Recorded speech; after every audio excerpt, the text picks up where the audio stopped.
Okay, so right hand grip, we've got to try and get your right palm this way and bring it into it's more underneath, sort of pointing up to the sky, more the feeling of being here, actually more the target, rather than smothering it so your right palm faces down. It just enables you to... you just come around even more. Exactly. The more your right hand kind of turns left at setter, the more it's going to want to unwind itself. So the more when that club goes back, it's going to go back in on the left hand side there. I don't know what's that. It's just, exactly. The club disappears. Jesus to be fair to you, last lesson it was behind the camera, it's gone. So it actually has worked a lot more in front of you, but it's just progressing bit by bit, okay? If we watch this one now, you went to do your practice drill, that's your old thing, you see. That's gone back to your old default thing. So the club now is whipped inside. There's a wall behind you, bang, you hit it there. Okay? So the hands, so if you think about your... Stop twisting, looking. If we think about the butt end of that golf club, we're trying to get the butt end of the club here, mate. So that butt end of the club there to try and stroke your leg. Yeah. The first move now, you watch, it's moved away. Straight away But that's in half a second, it's gone away, okay? So the club then works back. Exactly, well, you got to try and redirect. Now, this is a practice swing, to be fair, when you went there.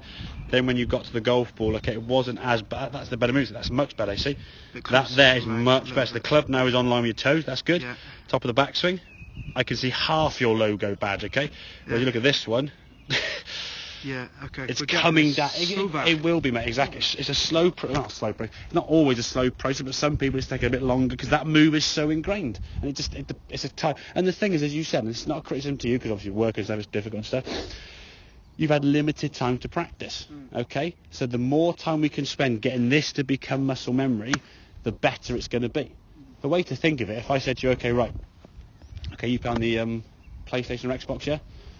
Yeah. So if you play on that, and I don't know if you play it regularly or not, but I guess you can play on it, okay? So, and you've learned to play PlayStation, Xbox with X, Y, and A, B, and C on your right thumb, and the control on your left thumb.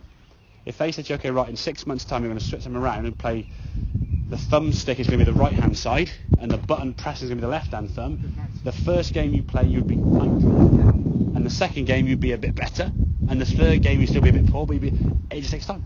You're changing a natural habit. You're swinging a golf club at 80 mile an hour.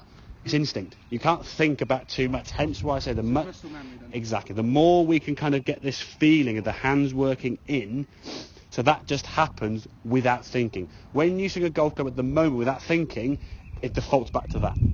So when you swing it with thought, you can do it, but it's harder because you're thinking about doing it. And you're in that kind of stage of sort of the conscious, competent or incompetent, yeah? You can do it when you think about it, all right? But you want to get to the stage eventually where you do it with that thought, just boom, boom, boom, boom, happening straight away. Okay? Does that make sense, mate? Yeah?